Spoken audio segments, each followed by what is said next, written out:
सभालाई सम्पन्न गर्न लागि राखेका छौँ। सभाका अध्यक्षज्यू, उपस्थित सबै अतिथि र सरोकार पक्ष भनेर जो एउटा नाम मैले क्रिएट गरेको छु, सरोकार राख्नुहुने सबैजनामा मेरो हार्दिक अभिवादन। थुप्रै कुराहरू छन्, मलाई पछाडिबाट हामीले चाहिँ नबोल्ने भन्ने पनि आइराखेको छ। हाम्रा उकुस मुकुसहरू कति छन् चित्त नबुझेका कुरा भएपछि बोल्न मन लाग्छ। तर आएको कुरो यहाँ बोलेर मात्र के हुन्छ भन्ने पनि आइसक्यो। त्यसकारण हामी अलिकति धेरै धारण गरौँ। बोल्ने अवसरहरू पक्कै आउँछन्, बोल्दै जाउँ।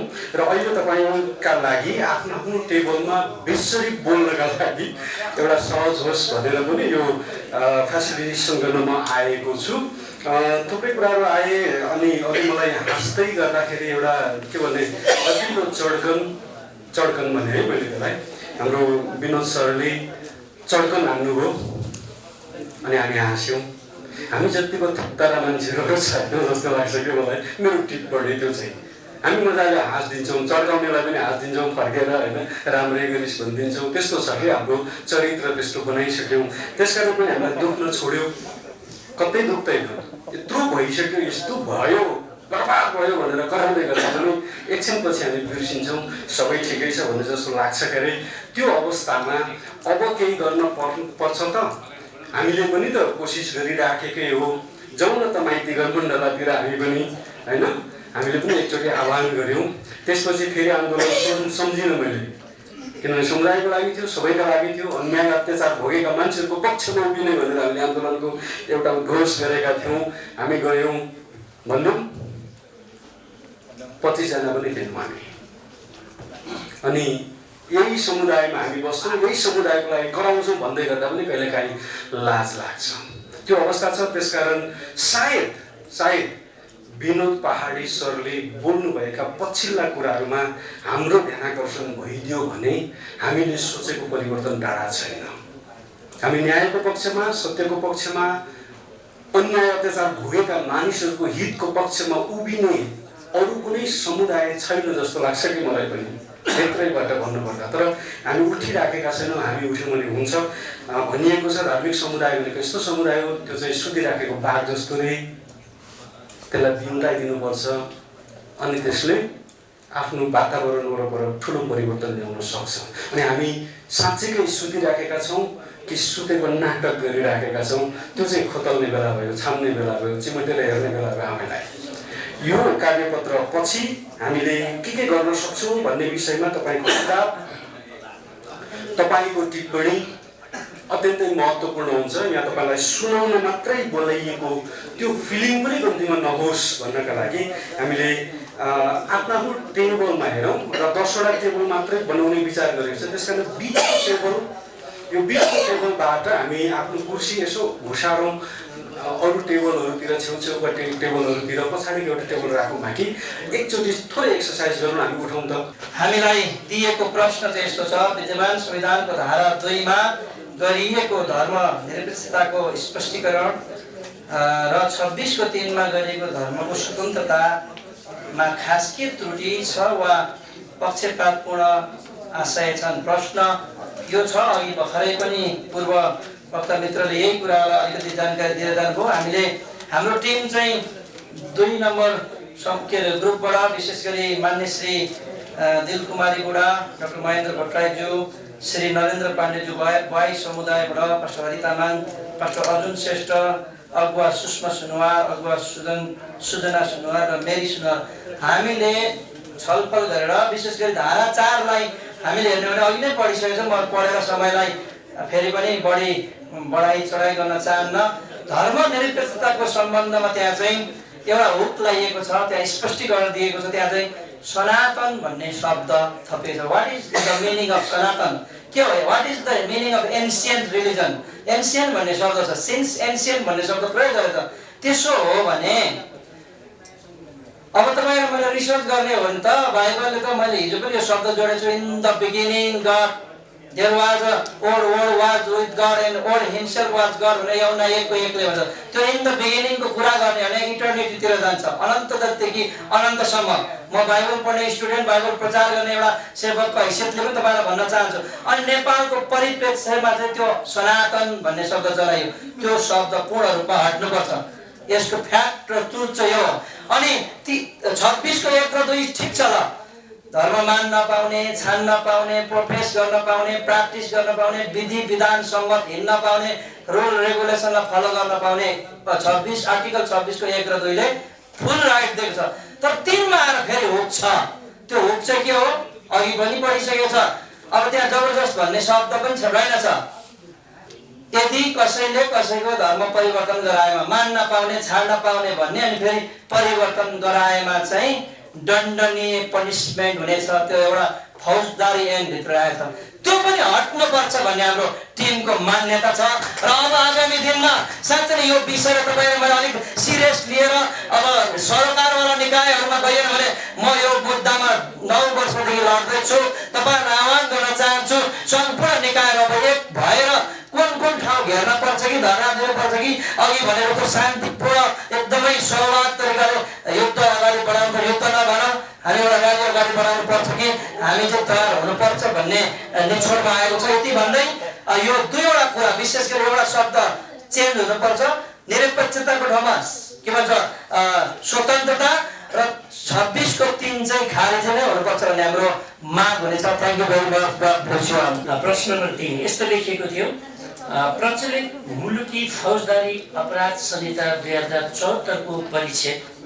1 दफा 2 उपदफा 3 6 र परिच्छेद 9 दफा 156 58 र 159 मा धर्म परिवर्तन गराउनु अपराध हो भनी गरिएको प्रतिबन्धले व्यक्तिले आफ्नो धर्मको अभ्यास गर्न पाउनुपर्ने स्वतन्त्रतालाई कसरी अपराधीकरण गरिएको छ पहिलो कुरा त संविधानमा लेखिएको धर्मनिरपेक्षताको यो अपमान हो भन्छु म किनभने यो धर्मनिरपेक्षता लेखिएको मात्रै हो धर्म कुनै पनि अपराधी हुँदैन अपराधको संज्ञा दिनु नै यो बेइमानी हो हामीलाई यो उपहार होइन यो अपराधीकरण हो अल्पसंख्यक धार्मिक समुदायहरुमाथि गरेको यो घोर अपराध हो त्यसरी बुझ्न सकिन्छ किनभने धर्म आफैमा अपराधी हुँदैन कुनै पनि धर्म जुनसुकै धर्मले पनि असलै कुरा सिकाउँछ अनि असल कुरा सिकाउनु भन्नु मान्नु अभ्यास गर्नु यो अपराधको संज्ञामा आउनु नै हुँदैन यो एक प्रकारले मूर्खहरू जस्तो लाग्छ बनाउने वा लेख्नेहरू किन भन्दा यो फेरि फौजदारी कानुनमा छ फौजदारी अपराध भनेको जघन्य अपराध हो जो चाहिँ ज्यान मारा अनि मानव बेचबिखन लागु पदार्थ ओसार पसार यो अपराध जन्य यस्तो जघन्य अपराधको संज्ञामा राखिएको छ धर्मलाई अथवा असल कामलाई त्यो एकदमै गलत कुरा छ र अर्को कुरा धर्म परिवर्तन गराउनु अपराध हो धर्म परिवर्तन कसैले कसैको गराउँदै स्वविवेकले गर्ने कुरा हो मौलिक अधिकारको कुरा हो त्यसकारण यो एकदमै पूर्ण रूपमा खारेज हुनुपर्छ हामीले यहाँ 7 वटा मुद्दा ल्याएको थियौं समय अभावले म सबै कुरा भन्न भ्याएन त्यसैले यो सबै परिच्छेदहरू दफा उपदफाहरू खारेज भएर अर्को लेख्नुपर्छ भन्ने मान्यता छ अनि हाम्रो ग्रुप चाहिँ सबैभन्दा लास्ट भन्नु भएको थियो लास्टै हो सबैजनालाई शालोम मानव अधिकार को विश्वव्यापी घोषणा पत्र धारा 18 र 27 साथै नागरिक तथा राजनीतिक अधिकार सम्बन्धी अन्तर्राष्ट्रिय प्रतिज्ञा पत्र धारा 18 को प्रावधानसँग नेपालको विद्यमान संविधानमा के कति अर्थमा बाजिएको छ भन्ने चाहिँ हाम्रो प्रश्न रहेको थियो यहाँनिर धारा 18 मानव अधिकार विश्वव्यापी मानव अधिकारको यो धारा 18 मा चाहिँ पहिला नै हाम्रो देशले पनि देशको सरकार त्यहाँ जानु भएर सही गरेर पनि त्यहाँले चाहिँ अनुमोदन गरेर आउनु भइसकेपछि 2047 सालको संविधानमा नै उल्लेख गरिएको थियो र अहिलेको नेपालको संविधान 2072 मा पनि उल्लेख गरेर धारा 26 मा चाहिँ सबै कुरा अधिकारहरू दिए तापनि धारा 26 को 3 मा चाहिँ पूर्व वक्ताले भनिसक्नु भएको छ त्यसलाई चाहिँ खारेज गर्नुपर्ने अवस्था चाहिँ हामी देखिन्छ अनि धारा 18 मा विश्वव्यापी धारामा चाहिँ यसरी लेखिएको छ धारा 18 मा आफ्नो आस्था र धर्म अभ्यास गर्न पाउने परिवर्तन गर्न पाउने भनेर लेखिएको छ भने अनि त्यसपछि धारा 27 मा चाहिँ रीतिथिति चालचलन आस्था अनुसार चाहिँ अभ्यास गर्न पाउने रहेको छ। तर हामीलाई चाहिँ त्यहाँनिर लक लगाइदिएको छ। मानव अधिकार विश्वव्यापी पत्रको चाहिँ धारा 18 ले चाहिँ नेपालको संविधान 2072 को धारा 16 को 1 र 2 ले चाहिँ समर्थन गरिएको भए तापनि यसको धारा 26 को 3 ले चाहिँ त्यहाँनिर चाहिँ अंकुश लगाएको कुरा हिजोदेखि नै बहस पैरवी भइराखेको छ। र अनि त्यसपछि झनै यो फौजदारी अपराधको आचार संहिताको चाहिँ 2074 को यो परिच्छेद 9 को दफा 155 देखि 158 सम्म 159 सम्म लेखिएको कुरामा चाहिँ एकदमै पक्षपात पाइन्छ। 159 मा त्यहाँ धर्म सम्बन्धी परिवर्तन गरेको कुरामा चाहिँ 6 महिनाको हदमेट, अरु हदमेटमा चाहिँ 3 महिना हुनुपर्ने, त्यसमा चाहिँ 6 महिनाको हदमेट। त्यसै कारण यसमा चाहिँ हामी सबैजना एकजुट भएर लाग्नुपर्ने कुराहरू देखिन्छ। नत्र भने भ्यागुताको धार्मिक कुराले जस्तै हुन्छ होला, एक पक्ष एकतिर भयो भने चाहिँ कुरालाई संशोधन गर्न सकिँदैन। संशोधनको गर्नको लागि चाहिँ हामी सबैजना एकता हुनुपर्छ। र उहाँले यी कुराहरूलाई चाहिँ यसरी लक लगाएको कुरा अनि धारा 26 मा चाहिँ विश्वलाई पनि अरु राष्ट्रको लागि पनि राम्रो देखिनको लागि चाहिँ एकदमै हक अधिकार प्रदान गरेको देखाइ तापनि यो आचार संहिताले चाहिँ फेरि लक लगाएको कुराहरू देखिन्छ। त्यसैले चाहिँ सकेसम्म यो खारेज हुनुपर्छ। अनि खारेजीको लागि चाहिँ हामीले चाहिँ हाम्रो क्रिस्चियन धर्म अनुसार हामी चाहिँ हैन, हामी चाहिँ योग्यको व्यक्ति हुनुपर्छ। अधिकार भनेको मागेर खोसेर होइन, योग्यको भएपछि आफै हुन्छ। अनि हामी प्रार्थना गर्नुपर्छ भनेर प्रार्थनामा पनि निरन्तर लागिराखेको कुराहरू हामी पाउँदछौँ। र अघि नै पूर्व वक्ता हाम्रो जतिजना माननीय ज्यूहरूले पनि बताइसक्नु भएको छ पर्दा पछाडि भनेर। जसरी हाम्रो बीचमा हाम्रो यो कार्यक्रमहरूमा चाहिँ पर्दा पछाडि पर्दा अगाडि नै भएर उहाँले धेरै कुराहरू राख्नु भएको छ। त्यसरी नै अरू क्षेत्रमा पनि यसरी नै अनुमोदन गर्नुभयो भने त्यसको समर्थकता हामी अवश्य नै जुट्छौँ हैन। त्यसै गरी यहाँनिर चाहिँ धारा 26 पछि धार्मिक गुठी, धार्मिक संस्था खोल्न पाउने, संरक्षण गर्न पाउने धेरै हक अधिकारहरू दिनुभएको छ। एकदमै असल छ, राम्रो छ। अनि यी कुराहरू चाहिँ तर तिनले मात्रै हामीलाई चाहिँ अलिकति असमर्थन बनाएको कुरा र यहाँनिर चाहिँ बाजिएको कुराहरू चाहिँ हामी पाउँदछौँ। अनि यसै गरी सुझावमा भन्नुपर्दाखेरि चाहिँ यहाँनिर अरू पनि दिनहरूमा यसरी नै यी कुराहरू चाहिँ यसरी छलफल मात्रै गर्ने। फेरि अघि हजुर भन्दै हुनुहुन्थ्यो पहाडी सरले, अनि उहाँले भन्नुभए जस्तै हामी चाहिँ सीमित रहने केही समयसम्म माग गर्ने, त्यसपछि आन्दोलन गर्ने, त्यसपछि फेरि चुपचाप, त्यस्तो होइन कि। अनि हामी चाहिँ भनेपछि चाहिँ निरन्तर रूपमा त्यो पुनः पाएसम्म भनिरहनुपर्छ। र मानव अधिकारको घोषणा पत्रमा उल्लेख भएको विषयवस्तुमा चाहिँ हामी त्यसमा रहेर निरन्तर रूपमा घचघचाउन जानुपर्छ, कुन ठाउँमा जानुपर्ने हो। र यो चाहिँ एकतामा पनि रहनु पर्दछ। यो तल्लो स्तरदेखि हाम्रो विश्वासी, हाम्रो क्रिस्चियन जुन चाहिँ जस्तै हामीले भन्ने गर्छौँ क्रिस्चियनहरू चाहिँ दलित, जनजाति, नपढेको, पिछाडिएको वर्गहरू चाहिँ क्रिस्चियन हुन्छ भनेर भन्नुहुँदछन्। तर आजको दिनमा यतिका धेरै विद्वानहरू पनि हुनुहुन्छ, उच्च जातीय पनि हुनुहुन्छ। अनि त्यसै कारण हामी चाहिँ एकतामा रहनुपर्छ। र उहाँहरू चाहिँ जुन लेभलको व्यक्तित्व हुनुहुन्छ उहाँलाई चाहिँ जनचेतना चाहिँ फैलाउनुपर्छ। अनि यो धारा 16 देखि 41 सम्म चाहिँ यो मौलिक हकको अधिकारको बारेमा चाहिँ दिएको छ। आफ्नो मौलिक हक अधिकार भित्र रहेर चाहिँ हामीले एकतामा प्रयोग गर्नुपर्छ र यसलाई चाहिँ सानो तल्लो लेभलदेखि चाहिँ जनचेतना फैलाउने काम पनि गर्नुपर्दछ। र त्यसै गरी अघि नै भनिसक्नु भएको छ हाम्रो क्रिस्चियन आयोगको पनि एकदमै जरुरत छ। क्रिस्चियन महासङ्घ छ, अरू एनसिएस लगायतका बिना सङ्घ संस्थाहरू छ। यो चाहिँ एकतामा रहेर एउटा आयोग चाहिँ बनाउनु पर्ने आवश्यकता देखिन्छ। अनि त्यसै गरी सम्पूर्ण समुदाय एकतामा रहेर अघि बढ्नुपर्ने अवस्था देखिन्छ। अनि त्यसै गरी यी कुराहरू चाहिँ लादिएको छ, यस्तो कुराहरू चाहिँ नीति नियममा छ।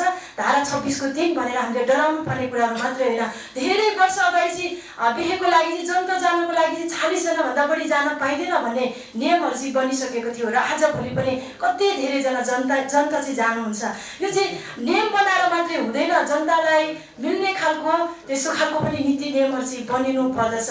अनि यो यस धारा 26 को 3 मा चाहिँ यस्तो लेखेको छ भनेर अनि त्यसपछि आचार संहिताले 158 देखि 169 सदस्य राखेको छ अपराधको मुलुकी फौजदारी आचार संहितामा भनेर हामी डराएर खुम्चेर रहनु पर्ने अवस्था मात्रै होइन कि जनतालाई त्यसलाई लागू हुने खालको अनि त्यसलाई समय सन्दर्भित सुहाउने खालको चाहिँ नीति नियम राज्यले बनाउनु पर्छ।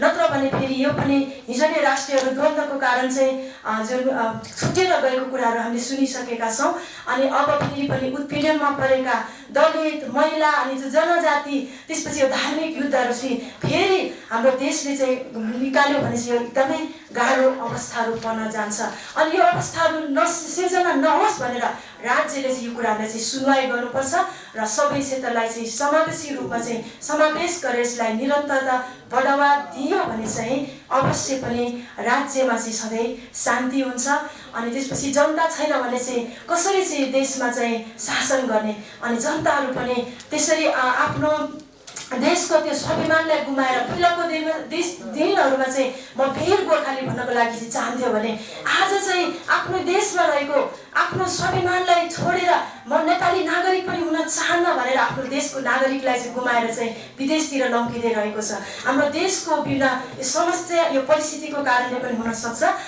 हुन्छ। त्यसै गरी हामीले चाहिँ एकतामा बल हुन्छ, एकतामा रहनुपर्छ र अघि पुनः भन्नुभएको कुराहरू चाहिँ पर्दा अगाडि मात्रै होइन कि पर्दा पछाडि मात्रै होइन कि पर्दा अगाडि पनि प्रस्फुटन गरिदिनु भएकोमा धन्यवाद। अझै पनि पर्दा अगाडि निरन्तर रूपमा यसरी लैजानु हुनेछ भन्ने हामी आशा गर्छौँ र हामी एकैबद्ध भएर हामी उहाँलाई साथ सहयोग दिन तयार छौँ भन्दै राख्न चाहन्छु। हुन्छ, धन्यवाद। मुलुकी फौजदारी अपराध संहिता 2074 को चाहिँ 156, 158 र 159 मा यो धर्म परिवर्तन गराउन अपराध हो अर्थात् यसलाई अपराधीकरण गरिएको छ। कसरी गरिएको छ भनेर भनेछ। विशेष गरी 56 को केसमा चाहिँ के हो भने लेखेर वचनले वा आकार वा चिन्हद्वारा भनेको छ कसैको वाक स्वतन्त्रता अर्थात् उनले व्यक्त गर्न पाउने प्रेस स्वतन्त्रता कसरी प्रकाशित गर्ने त्यो विषयमा अघोषित रूपले बन्देज लगाएको छ। त्यसमा चाहे त्यो हिन्दू होस्, चाहे बाई होस्, चाहे इस्लाम होस्, चाहे क्रिस्चियन होस्, हैन।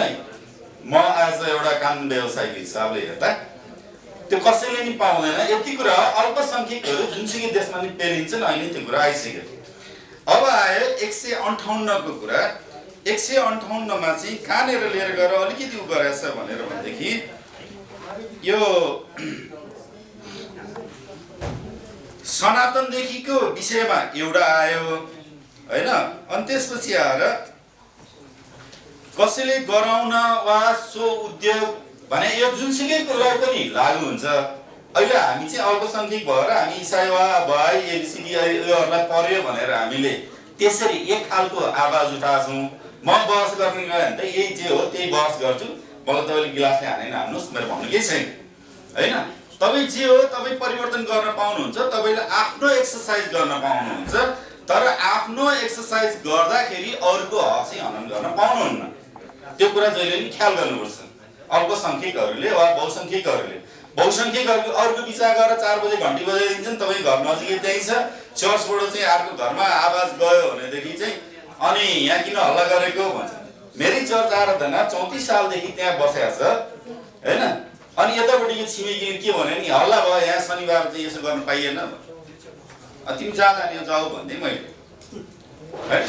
तपाईँ जहाँ जानु कानुनी उपचार खोज्नु जानुहोस्, तपाईँसँग म बहस गर्दिनँ भने मैले अरू परिचय केही पनि दिइनँ हैन। अनि त्यसपछि उहाँ अहिले अलिक चुप लाग्नुभयो, बुझ्नुभयो। किनभने अब एकछिन मानौँ सनातनदेखि चलिआएको जति बजाए पनि पाइयो, जहाँ गएर चाहिँ माथि एउटा माइक राखे पनि पाइयो। तर पछि आएको हाम्रो हरिजीले राख्नु भएको थियो के अरे इन द बिगिनिङ त हो कि नेपालको कन्टेक्स्टमा हाम्रो कन्टेक्स्टमा हो कि होइन, त्यो कुरा पनि बुझ्नु पर्यो। कतिवटा कुराहरू यो कुराहरू चाहिँ याद गर्दिनु होला। र अनि यसले चाहिँ के भनेर भन्छ भने तपाईँले मान्न पाउनुहुन्छ तर परिवर्तन गराउन पाउनुहुन्न। अब यहाँनिर एउटा छलफल आयो, व्रतबन्ध गर्ने छेवार गर्ने उमेर पनि भयो, बत्तिसमा लिने उमेर पनि भयो, लिन मन लाग्यो। तर एक्लै गएर यतापट्टि एउटा मन्त्र पढ्दै अर्थात् वचन पढ्दै गएर यसरी पानीमा डुब भनेर काम लागेन। पास्टर अगुवा कोही अभिषिक्त व्यक्ति त चाहियो, अर्थात् एउटा पुरोहित त चाहियो। अनि त्यहाँ लिएर डुबायो भने के भयो त? ल है यसले मलाई धर्म परिवर्तन गराइदियो। अब अर्को छ हदम्यादको कुरा। थापाको मितिले 6 महिना। थापाको भनेको कहिले हो? प्राय हामी सबै 18 वर्ष नपुगेका अर्थात् उमेर पुगेकालाई मात्रै एकछिन मानौँ बत्तिसमा दिन्छौँ। 8 वर्ष पुगेपछि व्रतबन्ध गरिदिन्छौँ सगन।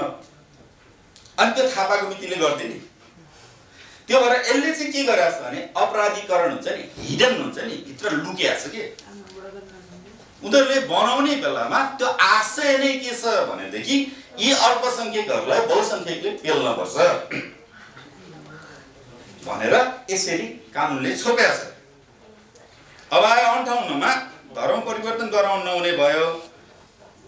अब 59 मा आएर हदम्यादको कुरा हो। हदम्यादको कुरामा त्यही नै त्यो हिडन हो के, लुकेको पछाडि चाहिँ थापाको मितिले हुन्छ। 18 वर्ष पुगेका मान्छेले बत्तिसमा लिँदाखेरि अर्थात् धर्म परिवर्तन गर्दाखेरि कहिले थापाको मिति हो। यसरी अल्झाउने काम गरिरहेको छ र हामीहरूको अब यहाँ अपराधीकरण हो कि होइन भनेर त्यो भएर सुझाव हामीले केही नै राखेका छैनौँ। तर हुनुपर्ने चाहिँ के हो, भइदिएको भए राम्रो हुन्थ्यो भने धार्मिक स्वतन्त्रता भएको भए राम्रो हुन्थ्यो। र त्यसपछि यो धर्म परिवर्तन गर्ने नगर्ने भन्ने कुरा होइन, व्यक्तिले आफूले चाहेको धर्म अवलम्बन गर्न पाउँछ र त्यसलाई एक्सर्साइज गर्न पाउँछ हैन। अरूलाई खलल पुर्याउन पाइँदैन, त्यति मात्रै राखिदिएर पुग्थ्यो हैन। अरू राखिदिएपछि के भयो, डे टु डे व्याख्या गर्ने कुरा नि भयो, कानुन व्यवस्थाले काम पाउने नि भयो, अरूले दुःख पाउने नि भयो। बस यहाँहरूलाई सबैलाई नमस्कार।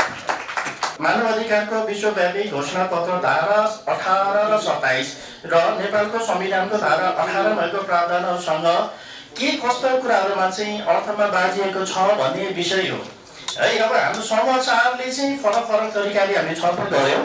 जस्तै यो मानव अधिकारको विश्वव्यापी घोषणापत्र धारा 18 लाई हेर्दाखेरि हामीले त्यहाँ के भेटाएको छ भनेदेखि धार्मिक स्वतन्त्रताको बारेमा लेखिएको छ। यो धार्मिक स्वतन्त्रता चाहिँ कुनै पनि व्यक्तिलाई जन्मेदेखि हैन, जन्मेदेखि नै उसले आफैले छान्न पाउने, धर्म छोड्न पाउने, उहाँमा कुनै पनि मान्दिन भनेर भन्न पाउने अधिकारलाई चाहिँ निश्चित गरिएको छ। हो यो अवस्थामा चाहिँ राज्यले के गर्नुपर्ने हुन्छ भने नागरिकहरूलाई सँगसँगै अथवा उहाँहरूले आफूले जस्तो तरिकाले डिसाइड गर्नुहुन्छ त्यो तरिकाको ग्यारेन्टी गर्नुपर्ने काम चाहिँ राज्यको हो भनेर उल्लेख गरेको चाहिँ भेटिएको छ। अब अर्को चाहिँ 27 मा चाहिँ के प्रावधान छ भनेदेखि सांस्कृतिक स्वतन्त्रता र अधिकारका बारेमा लेखिएको छ है। यहाँ चाहिँ के कुरा लेखिएको छ भने कुनै पनि व्यक्तिले जन्मैदेखि आफूले मान्दै आएको सांस्कृतिक जुन चालचलनको कुराहरू छ है, यसलाई चाहिँ एकदमै राम्रो तरिकाले व्याख्या पनि गरेको छ। नेपालीमा ठ्याक्कै भन्न नसक्ने भएर म अङ्ग्रेजीमा पढेर सुनाइदिन्छु। त्यो चाहिँ कम्युनिटी कल्चरको कुराहरू छ, साइन्टिफिक बेनिफिटको कुराहरू छ। अनि अर्को कुरा चाहिँ के हुनु पर्यो भनेदेखि आफैले काम गरेको आफ्नो कल्चरप्रति क्रेडिट लिन सक्ने किसिमको हुनुपर्छ भनेर केही प्यारामिटरहरू लेखिएको छ। हो यस्तो किसिमको सांस्कृतिक अभ्यास चाहिँ गर्न पाउनुपर्छ भनेर एउटा नेचुरल लको आधारमा व्याख्या गरेको देखिएको छ। अब नेपालको संविधानको धारा 18 मा चाहिँ यी सबै कुराहरूलाई फुलफिल होइन पुरा गर्ने गरेर नेपालको नागरिक भनौँ न, नेपालको नागरिकहरूलाई कुनै पनि कुरामा विभेद गरिने छैन भन्ने कुरा। जस्तै कानुनको अगाडि सबै समान हुनेछन्, सबै नागरिकहरूलाई चाहिँ कानुनको समान तरिकाको प्रयोग गरिनेछ। त्यसपछि जात, धर्म, भाषा, संस्कृति होइन सामाजिक कुनै पनि कुराको आधारमा विभेद गरिने छैन भनेर व्याख्या गरिएको छ। तर यी सबै कुराको बावजुद एउटा प्रोभिजन के कुरा राखेको छ भने विशेष कानुन बनाएर पनि यस्ता समूहका मानिसहरूलाई संरक्षण दिन सकिनेछ भनेर लेखेको रहेछ। यो चाहिँ हाम्रो आउटलाइन भयो। अब हाम्रो विशेष छलफल भयो। अब यो बिचमा खास के अर्थमा बाजिएको छ भन्ने कुरा बुझ्दै जाँदाखेरि सबभन्दा पहिले हाम्रो एउटा फाइन्डिङ्स के कुराको छ भने हाम्रो एउटा सानो पर्टिकुलर समुदायले हेरे, हाम्रो क्रिस्चियन समुदायले पहिलोचोटि यहाँ हेर्दाखेरि हाम्रो क्रिस्चियन समुदायको सांस्कृतिक भनौँ न त्यो युडिएचआरले डिफाइन गरेको छ सांस्कृतिक एस्पेक्ट के छ भन्ने कुरा क्लियरै नभएर भेटिराखेको छ। हामी इक्जाम्पल दियौँ धेरै कुराहरूमा होइन। यसकारण क्रिस्चियन समुदायले आफ्नै समुदायभित्र चाहिँ वास्तवमा हाम्रो यो प्यारामिटरमा भएको एक्टिभिटीहरू चाहिँ हाम्रो सांस्कृतिक कुराहरू हुन् है। यी कुराहरू हामी गर्न गर्छौँ। यो कुराले हामीलाई पुस्ता एउटा राम्रो तरिकाले बेनिफिट फाइदा पुर्याउँछ भन्ने तरिका डिफाइन चाहिँ हुनुपर्ने हो कि भनेर यो एक प्रकारको सजेसन यसरी आएको छ। दोस्रो कुरा चाहिँ सनातनको कुरा पनि आएको छ। जुन धर्म मान्ने भनेको युडिएचआरले दिएको छ, तर नेपालको संविधानमै सनातन भन्ने शब्द जोडेर अब के गर्न खोजेको हो भन्दाखेरि सङ्कुचित गर्न खोजेको हो कि भन्ने तरिकाको डेफिनेसन त्यहाँ देखिएको कारण हामी त्यो शब्दलाई पनि चलायौँ। अनि अर्को कुरा चाहिँ इन्टरफेथको कन्सेप्टको कुरा चाहिँ लिएर आएको छ। जस्तै कोही क्रिस्चियन कम्युनिटी फरक फरक तरिकाको प्र्याक्टिस भयो भने यो त फरक, त्यो फरक भन्ने प्रकारको अलिकति धार्मिक संस्कार नभएको हो कि भनेर यो प्रकारको इन्टरफेथको मेकानिजम चाहिँ एक्रस द कन्ट्री बनाउन सक्ने हो कि भनेर सुझावको रूपमा चाहिँ हामीले राखेका छौँ। Thank you. लोकतन्त्रमा मानव अधिकार र धर्म तथा आस्थाको स्वतन्त्रताको महत्त्व विषयमा हिजो यस कार्यक्रममा प्रस्तुत प्रमुख अतिथिहरूले अभिव्यक्त गरेका मन्तव्यमाथि निष्पक्ष टिप्पणी गर्दै भविष्यमा धर्म तथा आस्थाको स्वतन्त्रताको ग्यारेन्टी गर्न के गर्नुपर्छ सुझाव दिनुहोस् भन्ने यो प्रश्न छ। हामीले यो प्रश्नमा निकै छलफल गऱ्यौँ। हाम्रो टिममा निकै विद्वान मित्रहरू हुनुहुन्छ, राजनीतिज्ञहरू हुनुहुन्छ, उहाँहरूबाट यो सुझावहरू आएको छ र मैले यो सुझावहरू सरस्वती पढ्न मात्र गइरहेको छु। सुनिदिनु होला। नम्बर 1, हामीहरूको समूहको सुझाव चाहिँ यस प्रकार छ। नम्बर 1, सबै धर्मलाई राज्यले एउटै आँखाबाट हेर्नुपर्छ, साथै सबै धर्मलाई समान अधिकार दिनुपर्छ र हुनुपर्छ भन्ने रहेको छ र त्यो यस सम्बन्धमा बहस हुनुपर्छ। यस सम्बन्धमा हामीले त्यो अधिकार, समान अधिकार, हक अधिकार चाहिँ हुनुपर्छ भन्ने सम्बन्धमा संविधान अर्थात् ऐनहरूमा हुनुपर्छ भन्ने हाम्रो समूहको निष्कर्ष छ। साथै अर्को, यो ग्यारेन्टी गर्नको लागि इसाई आयोगको गठन हुनुपर्छ, जो चाहिँ संवैधानिक आयोगको रूपमा रहनेछ। यो हामीहरूको समूहको जोडसँगले यो आवाज उठेको छ। जस्तै मधेसी आयोग छ, जनजाति आयोग छ, अरू थुप्रै आयोगहरू छन् जो संवैधानिक अङ्गको रूपमा रहेको छ। त्यसरी नै धार्मिक अल्पसङ्ख्यकको रूपमा रहेको इसाईहरूको पनि इसाई आयोग गठन गर्नुपर्छ भन्ने निष्कर्ष छ। र त्यसरी नै अर्को चाहिँ संविधानमा नै अलिकति हिट गर्नुपर्छ भन्ने सम्बन्धमा नेपालको संविधान 2072 को धारा 26 मा हाम्रो कुनै पनि आपत्ति छैन, तर धर्मनिरपेक्षताको परिभाषामा त्यसमा केही आपत्ति रहेको छ र यो अविलम्ब संशोधन गर्नुपर्छ। जुन धर्मनिरपेक्षताको परिभाषालाई त्यहाँनिर कन्ट्राडिक्टको रूपमा रहेको छ, त्यसलाई चाहिँ संशोधन गर्नुपर्छ भन्ने हाम्रो समूहको निष्कर्ष छ। साथै क्रिमिनल कोड, फौजदारी संहिताको धारा 58 लाई पनि जुन पनि एकदमै कन्ट्राडिक्ट छ, त्यसलाई पनि संशोधन अविलम्ब गर्नुपर्छ भन्ने रहेको छ। र त्यसरी नै अर्को सुझाव, हामी यहाँनिर जतिजना छौँ हामी सबैलाई सुझाव चाहिँ के छ भन्दाखेरि अघि हाम्रो पहाडी सरबाट पनि आएको छ, समान अधिकार र हकका लागि शान्तिपूर्ण आन्दोलन अब गर्नुपर्छ भन्ने कुरो। अल्पसङ्ख्यकहरू अब जाग्नुपर्छ र आन्दोलन हुनुपर्छ, शान्तिपूर्ण आन्दोलन हुनुपर्छ भन्ने निष्कर्ष रहेको छ। त्यसमा लाइक माइन्डेड व्यक्तित्वहरू हुन सक्छ, संस्थाहरू हुन सक्छ र पोलिटिकल पार्टीहरू हुन सक्छ र यी सबैको एउटा मोर्चा गठन गरिकन हामी शान्तिपूर्ण आन्दोलनमा अब जाग्नुपर्छ, हुनुपर्छ भन्ने निष्कर्ष रहेको छ। र त्यसरी नै अर्को पनि हाम्रो अतिथिहरूको मन्तव्यमा आएको कुरा नै धार्मिक अल्पसङ्ख्यकहरू अब चुप लागेर बस्नु हुँदैन। अघि पहाडी सरको शब्दलाई मैले सापट्टि लिँदाखेरि उहाँले भन्नुभएको थियो कि धार्मिक अल्पसङ्ख्यकहरू एकदमै शान्ति भए, एकदमै चुप लागेर बसे, अब चाहिँ जाग्नुपर्छ, अब चाहिँ अलिकति झुलमुराउनु पर्छ र हामीले हाम्रो हक अधिकारलाई स्थापित गर्नको लागि यी कुराहरू संविधानमा र क्रिमिनल कोडहरूलाई संशोधन गर्नको लागि 2/3 बहुमत चाहिन्छ। त्यसकारणले पनि हाम्रो मानिसहरूलाई अबको दिनमा चाहिँ संसदमा देख्नु नै पर्छ, उहाँहरूलाई हामीले पठाउनु नै पर्छ र हामीले यो शान्तिपूर्ण आन्दोलन साथै हाम्रो मानिसहरू संसदमा जानु नै पर्छ, त्यहाँनिर आवाज उठाउन नै पर्छ भन्ने हाम्रो ग्रुपको 5 नम्बर ग्रुपको यो जोरदारको साथमा आवाज आएको छ। यो भन्दै हाम्रो ग्रुप नम्बर 5 लाई पनि धन्यवाद दिँदै यहाँहरू सबैबाट म बिदा हुन चाहन्छु। हस्, धन्यवाद।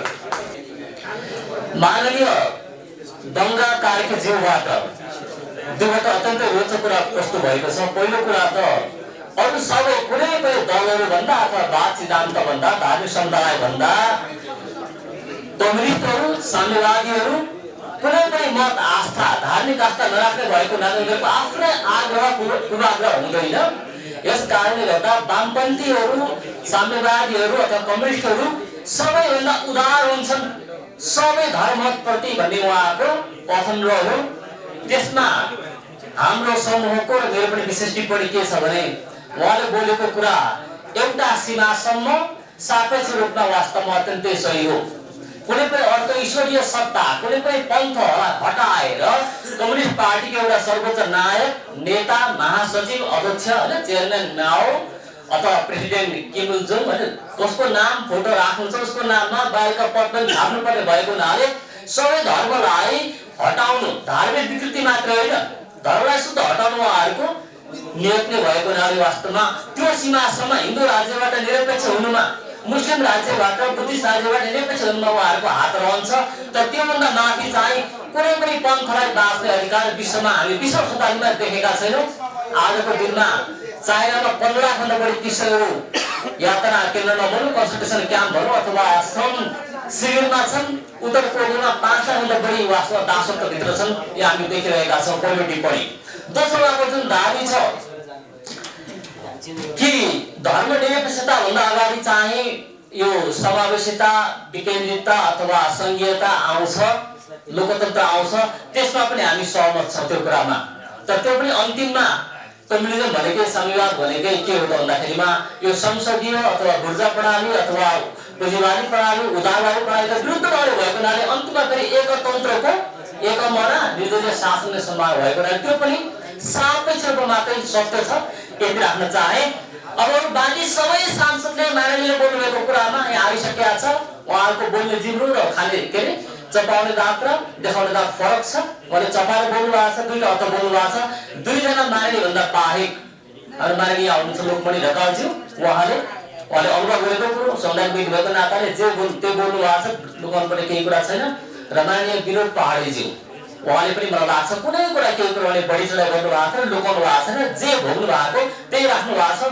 बाँकी हिजो म लन्च पछाडि थिइनँ, यसले गर्दा समूहको धेरै कुरो सुन्न पाइएन। अरूको बारे कुरो गर्ने हो भने सबै सुन्दा मिठो, भित्र अर्कै नियत छ, हामी कुरो थाहा हुन्छ। टिप्पणी यति मैले राख्न चाहेँ।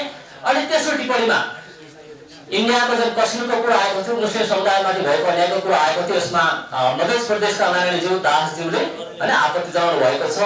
अनि अमेरिकाले निकालेको जुन प्रतिवेदनमा आपत्ति जनाउनु भएको छ। मेरो एउटा मात्रै आग्रह मैले अस्ति पनि गरेको थिएँ, दुईटा देशको नाम म लिन्छु, नेपाल इन्डियामा इसाई र मुस्लिममाथि, अनि पाकिस्तान र बङ्गलादेशमा आज हामी हेरौँ त्यही हिन्दू साथीहरूलाई मन बुझ्छ यो कुरो गर्दा। उहाँले हेर्नु कुरो पाकिस्तानमा के छ, त्यहाँ हिन्दू होला, त्यसपछि बुद्धिस्ट होला, त्यसपछि क्रिस्चियन होला, कति गाह्रो छ भन्ने कुरा। उहाँले दिउँसोको समयमा विवाहको कार्यक्रम पाकिस्तानमा हिन्दूले गर्न सक्दैन, तपाईँलाई थाहा छ।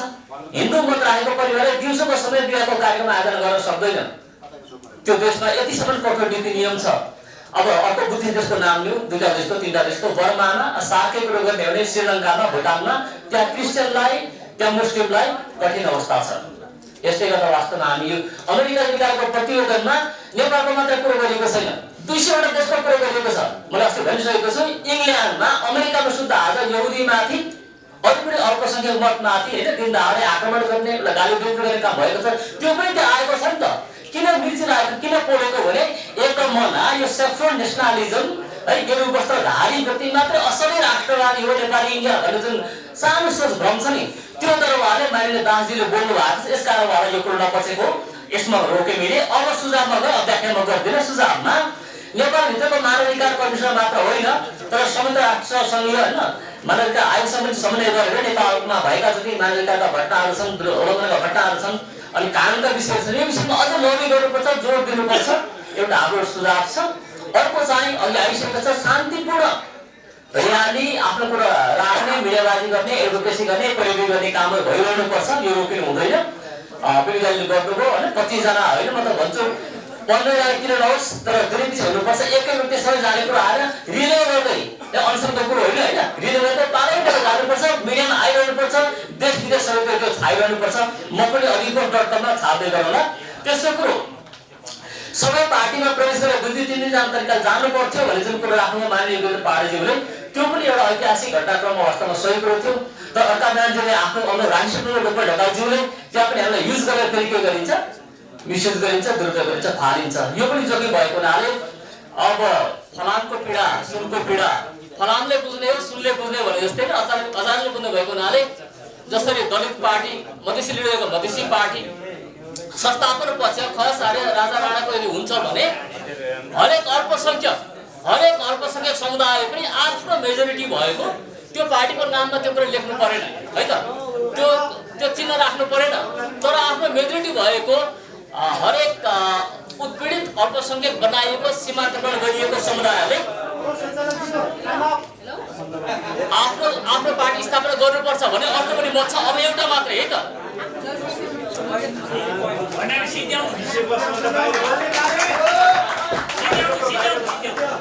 अन्तिम मत के छ भने यी सबै काम गर्नको निम्ति एउटा सर्वदलीय सर्वपक्ष आजको दिनमा नै एउटा अग्रजहरूको र राजनीतिक कर्मीहरूको पनि एउटा संयुक्त एउटा टिम मिडिया कर्मी सहितको बनाउनु पर्छ, नभए काम हुँदैन, कुरा मात्रै हुन्छ। हस्, धन्यवाद। हाम्रो टेबलमा हामी 6 जना रहेका थियौँ। माननीय टेकबहादुर बस्नेत संविधान सभाको सदस्य, उहाँ पूर्व मन्त्री पनि हुनुहुन्छ। गोविन्द राम पर्जा उहाँ संविधान सभाको सदस्य। लोकमणि ढकाल संविधान सभा सदस्य। स्वयं म ठगेन्द्र प्रकाश पुरी पूर्व सांसद। जयवन्त विक्रम शाह राष्ट्रिय मुक्ति आन्दोलनका अधिदलपति। सरोज घिमिरे उहाँ प्रोफेसर हुनुहुन्छ। सुन्दर गुरुङ उहाँ पास्टर हुनुहुन्छ। हामी यति 6 जनाले गरेका थियौँ र म सरसर्ती यो समयलाई ध्यान दिएर म त्यो सुझाव मात्रै प्रस्तुत गर्न चाहन्छु।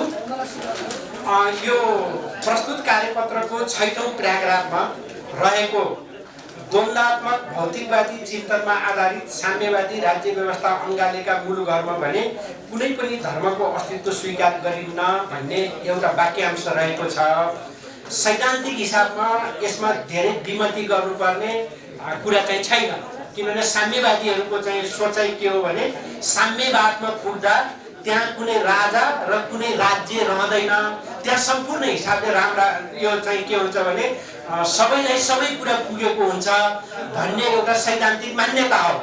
तर राज्यको अभ्यासको सिलसिलामा जाँदाखेरि अहिले संसारको कुनै पनि मुलुकमा साम्यवाद आएको छैन, तर साम्यवादको विचार बोकेकाहरूले राज्य सञ्चालन गरिरहेको स्थिति हो।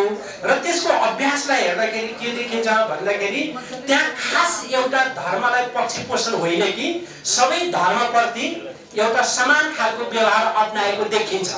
त्यसैले गर्दाखेरि अहिलेको अभ्यासलाई ध्यानमा राखेर यो प्रसङ्गलाई कुनै एउटा खास धर्मको पक्षपोषण नगरी राज्यभित्र रहेका सबै धर्मलाई समान व्यवहार गरिन्छ भन्ने वेबाट यसको प्रस्तुति भयो भने सकारात्मक हुन्छ भनेर हामीले चाहिँ सुझाव दिएका छौँ।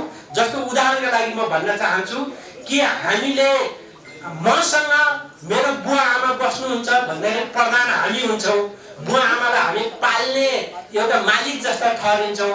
तर बुवा आमासँग म बस्छु भनेपछि के हुन्छ भने बुवा आमालाई हामीले माथि राखेका हुन्छौँ र बुवा आमालाई हामीले आदर सम्मान गरेको चाहिँ ठहर्छ।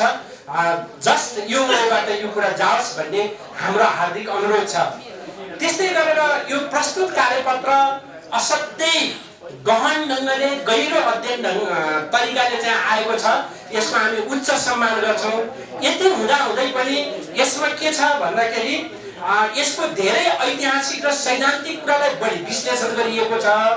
तर यसमा कानुनी र व्यवहारिक हिसाबले कठिनाइ रहेका कुराहरू यहाँ छन् र यसलाई यसरी सुधार्नुपर्छ भनेर ठोस ढङ्गले निष्कर्ष दिने कुरामा अलिकति अपुग भएको हामीलाई अनुभूति भएको छ र त्यो दिँदा राम्रो। यसमा जस्तो हाम्रो यो जयवन्त विक्रम शाह राष्ट्रिय मुक्ति आन्दोलनको अधिदलपति उहाँको अरूले अध्यक्ष सभापति भने जस्तो उहाँको पार्टीमा चाहिँ त्यस्तो पद क्रिएट गर्नु चाहिँ भएको रहेछ। उहाँले त एउटा तयारी नै गर्नुभएको छ। हामीले उहाँलाई यो कार्यपत्र प्रस्तुतलाई आयोजकलाई त्यो कुरा बुझाउनु होला भनेर हामीले रिक्वेस्ट पनि गरेका छौँ। उहाँको लामो यो सबै पढ्नुपर्छ भनेर उहाँले भन्नुभएको थियो, समय अभावले त्यो सम्भव रहेन। त्यसरी एउटा ठोस ढङ्गले आयो भने यो एउटा चाहिँ चेतना जगाउने, जागरुकता बढाउने एउटा सामग्री पनि भएको हुनाले त्यसलाई त्यो रूपमा विकसित गर्दा राम्रो हुन्छ भन्ने हाम्रो अनुरोध छ। म अब छोटो अर्को तेस्रो मुद्दा के छ भने यो के छ भने हामीले बढी अल्पसङ्ख्यकलाई बढी हामीले जोड दिएका छौँ। यो आफैमा ठिक छ, यसमा हाम्रो चाहिँ अन्य कुरा चाहिँ छैन। तर कुनै पनि कुरालाई हामीले बलियो बनाउनका लागि मित्रहरूको बढी विस्तार गर्दै जानुपर्छ। त्यसकारणले अहिलेको मूल समस्या हामी कहाँनिर देखिरहेका छौँ भने धर्मको सापेक्षता र धर्मको निरपेक्षता का यो बीचको एउटा सैद्धान्तिक कुराहरूमा बढी चाहिँ द्वन्द्व चाहिँ यहाँनिर हो। त्यसैले यो के छ भने अल्पसङ्ख्यकहरूको अधिकारलाई बढी सुरक्षित र समुन्नत गर्नको लागि धर्मनिरपेक्षतावादीहरूको सामूहिक कार्यक्रमको आवश्यकतालाई पनि यो कार्यपत्रले बोक्यो भने अलिक बढी सान्दर्भिक हुन्छ भन्ने लाग्छ। र अन्तिममा हाम्रो सुझाव चाहिँ के रहेको छ भने यो कार्यपत्रले जति समस्याहरू औल्याएको छ त्यसको समाधानका लागि सडकमा, सदनमा र सरकारमा आफ्ना माग पूरा गर्नका लागि यो सक्रिय क्रियाशील हुनुपर्ने आवश्यकतालाई यो कार्यपत्रले औल्याउनु पर्छ भन्ने कुरा रहेको छ। सके हजुरहरूलाई सुझावको लागि धेरै धन्यवाद। समय सकिएको चाहिँ कुरा गर्नुभएकोमा यति भनेर हाम्रा सुझावहरू म बुझाउन चाहन्छु। धन्यवाद। हामी थियौँ मिलुजुली सङ्गतिका अध्यक्ष पास्टर हिराकाजी महर्जन, राष्ट्रिय स्वयंसेवक अभियानका संस्थापक सुनिल महर्जन, पास्टर प्रेम खत्री, द्वारिका श्रेष्ठ, सेम महर्जन, साथसाथै भावना केसी, रोमी केसी र रुबिन शर्मा र म डेभिड कैनी। हामीलाई दिएको प्रश्न थियो विद्यमान संविधानको धारा 4 मा गरिएको धर्मनिरपेक्षताको स्पष्टीकरण र 26 को 3 मा गरिएको धर्मको स्वतन्त्रतामा खास के त्रुटि वा पक्षपातपूर्ण आशय छन् भन्ने हामीको प्रश्न थियो। म तपाईहरुको बीचमा धारा 4 मा लेखिएको कुरो पहिला पढेर सुनाइदिन्छु ताकि तपाईहरुलाई पनि सजिलो होस् कुन ब्याकग्राउन्डमा हामी कुरा गर्दै छौं। नेपाल स्वतन्त्र, अविभाज्य, सार्वभौम सत्ता सम्पन्न, धर्मनिरपेक्ष, समावेशी, लोकतन्त्रात्मक, समाजवाद उन्मुख, संघीय लोकतान्त्रिक गणतन्त्रात्मक राज्य हो। स्पष्टीकरण समस्या यही हो। यस धाराको प्रयोजनको लागि धर्मनिरपेक्ष भन्नाले सनातनदेखि चलिआएको धर्म संस्कृतिको संरक्षण लगायत धार्मिक सांस्कृतिक स्वतन्त्रता सम्झनु पर्छ। अब हामीलाई दिएको प्रश्न थियो 26 को 3 मा गरिएको धर्मको स्वतन्त्रतामा खास के त्रुटि वा पक्षपातपूर्ण आशय छन्। अब 26 को 3 सुन्नुहोस्, यहाँ यसरी लेखिएको छ यस धाराको प्रदत्त हकको प्रयोग गर्दा कसैले पनि सार्वजनिक स्वास्थ्य, शिष्टाचार र नैतिकताको प्रतिकूल हुने वा सार्वजनिक शान्ति भङ्ग गर्ने क्रियाकलाप गर्न, गराउनु वा कसैको धर्म परिवर्तन गराउने वा अर्काको धर्ममा खलल पार्ने काम वा व्यवहार गराउनु हुँदैन। त्यस्तो कार्य कानुन बमोजिम दण्डनीय हुनेछ। अब हाम्रो टेबलमा छलफल हुँदा निम्न खालका कुराहरू आएको छ। धार्मिक क्रियाकलाप सामाजिक हुने भएकोले यसलाई कानुन बनाएर दण्डनीय गर्नु हुँदैन, किनकि धार्मिक प्र्याक्टिस त सोसियल ग्यादरिङ हो। त्यसले गर्दा यसलाई चाहिँ कानुन बनाएर दण्डनीय गर्नु हुँदैन भन्ने हामीको समूहको छलफल छ। धर्मनिरपेक्षताको अर्को कुरो, धर्मनिरपेक्षताको विश्वव्यापी मान्यता विपरीत धर्मनिरपेक्षताको स्पष्टीकरण संविधानमा राखिँदा यसले धर्मनिरपेक्षतालाई संकुचन गर्यो, त्यसैले यसलाई हटाउनु पर्छ भन्ने अर्को कुरो। र अर्को कुरो एक प्रकारले भन्यो भनेदेखि कन्ट्राडिक्टरी पनि छ यो कुरो। हाम्रो संविधान सभाका सदस्यज्यूहरू पनि यही हुनुहुन्छ। धारा 26 को उपधारा 3 को विषयमा हामीले छलफल गर्नुपर्ने थियो। धारा 26 चाहिँ कुन चाहिँ शीर्षकमा राखिएको छ भन्दाखेरि मौलिक हकको शीर्षकमा राखिएको छ। तर तपाईले मौलिक हकको शीर्षकमा तपाईले लेख्दै गर्दाखेरि हननको कुरो लेख्नु भयो वास्तवमा। त्यसैले हाम्रो टेबलको विचार चाहिँ के आयो भन्दाखेरि धारा 26 मौलिक हकको भागमा अधिकारको विषयमा उल्लेख गरिनु पर्नेमा धारा 26 को उपधारा 3 राखेर हक दिने कुरो नभएर हननको कुरो लेखेको कारण यस धारालाई संशोधन गर्नुपर्छ या त हटाउनु हुनुपर्छ। यसमा कुनै पनि प्रकारको सजेसनले काम गर्दैन, किनकि यो एक प्रकारले भन्ने हो भनेदेखि नेचुरल लको विरुद्धमा भयो नि त। तपाईले मौलिक हक शीर्षक राख्ने अनि लेख्दाखेरि हननको कुरा लेख्दाखेरि त यो कुरो मिलेन। त्यसले गर्दा यो यसमा हामीहरूको सुझाव चाहिँ यसलाई सच्याउनु भन्दा पनि यसलाई संशोधन गर्नुपर्छ या त यसलाई हटाउनु पर्छ भन्ने नै हो। अनि हामीहरूको ग्रुप 2 मा हामीले छलफल गरेको कुरा यति नै हो। विगतको समयमा हामीले आफ्नो क्षेत्रबाट सबैले काम गरिराखेका छौं। म पनि बेला बखतमा द काठमाडौँ पोस्ट द रिपब्लिकामा यो विषयमा आर्टिकल्स लेखिराखेको छु र हामी सबैले आफ्नो तर्फबाट केही न केही गर्यौं भने अवश्य केही न केही यसले चाहिँ प्रभाव पार्छ भन्ने हामीको बुझाइ छ। हस्त धन्यवाद। हामीलाई 1 नम्बरको प्रश्न परेको थियो। प्रश्न यस प्रकार रहेको छ, लोकतन्त्रमा मानव अधिकार र धर्म तथा आस्थाको स्वतन्त्रताको महत्त्व विषयमा प्रस्तुत कार्यपत्रले कति प्रश्न पार्न सक्यो? यस कार्यपत्रमा अपुग भएका वा विषयवस्तुमा यसले समेट्न छुट्याएका केही कुराहरू छन्। यसलाई अझै प्रश्न र प्रभावकारी बनाउन आवश्यक सुझाव दिनुहोस् भन्ने चाहिँ प्रश्न रहेको थियो। पहिला त हामीले जुनसुकै उत्तर दिँदा पनि त्यो विषयमा अध्ययन गर्नु आवश्यक थियो, तर हाम्रो टेबलमा त्यो कार्यपत्र प्राय कसैले नै नपढेको पाइयो। त्यसकारणले हिजो जति सुन्यो अनि त्यसको आधारमा हामीले केही सुझावहरू यहाँको बीचमा लिएर आएका छौं र यो कार्यपत्रमा धेरै कुराहरू समेटिएको छ र धेरै कुरा चाहिँ प्रश्न पनि भएको छ र यो कार्यपत्रको साथसाथमा हाम्रो टेबलबाट चाहिँ केही 4वटा सुझाव र 3वटा सुझाव र एउटा जिज्ञासा पनि आएको छ। हाम्रो सुझावमा यस प्रकार रहेको छ, नेपाली क्रिस्चियन समुदायको लागि खोलेका यस्ता सङ्घ संस्था तथा सम्पूर्ण क्रिस्चियनहरू एक भएर अगाडि बढ्ने एउटा सुझाव आएको छ। अनि त्यसैगरी यस्तो कार्यक्रमहरू अत्यन्तै राम्रो छ र यस्ता कार्यक्रमहरू गर्दाखेरि जस्तै हिमालयन होटलमा हामीले धेरै लगानी गरेका छौं। यहाँ आउने अनि भात खाएर जाने मात्र नभएर यस्ता कार्यक्रम गरेर चाहिँ एउटा एक्टिभ कार्यदल बनाएर निरन्तरता दिनुपर्छ भन्ने चाहिँ एउटा सुझाव रहेको छ। त्यसैगरी अर्को सुझाव रहेको छ, आगामी दिनमा यस्ता कार्यक्रमहरू गर्दाखेरि कार्यपत्रहरू बनाउँदाखेरि हामी केही मुख्य अन्यथा नठान्नु होला, केही टाउकेहरू मात्र नबसेर सबै प्रदेशमा गएर अलिकति त्यहाँको वस्तुस्थितिलाई बुझेर अनि कलेक्टिभ रूपबाट चाहिँ कार्यपत्र बनाउनु बेस हुन्छ भन्ने चाहिँ एउटा सुझाव आएको छ। र एउटा जिज्ञासा चाहिँ अलिकति कडै छ, म सानो भए पनि कडै जिज्ञासा आएको छ।